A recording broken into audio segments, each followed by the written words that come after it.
तहसीलदारांना बोलावतो आणि तुझा ट्रॅक्टर जप्त करतो अशी धमकी देत खंडणी उकळणाऱ्या 5 पत्रकारांच्या टोळीचा चिमूर पोलिसांनी पर्दाफाश केला आहे.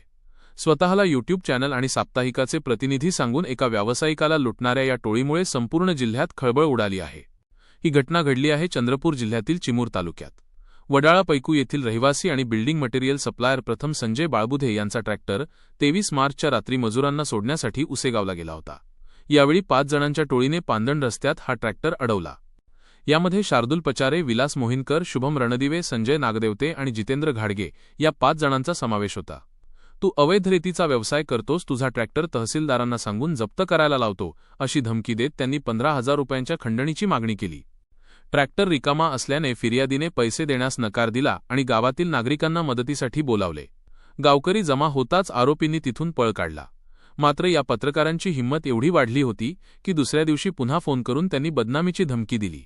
अखेर त्रासाला कंटाळून व्यावसायिकाने त्यांना 5,000 रुपये ऑनलाईन पाठवले. या सततच्या जाचाला कंटाळून प्रथम बाळबुधे यांनी चिमूर पोलीस स्टेशन गाठले. पोलिसांनी तक्रारीची गंभीर दखल घेत 5ही जणांविरुद्ध भारतीय न्याय संहिताच्या विविध कलमान्वये गुन्हा दाखल केला आहे.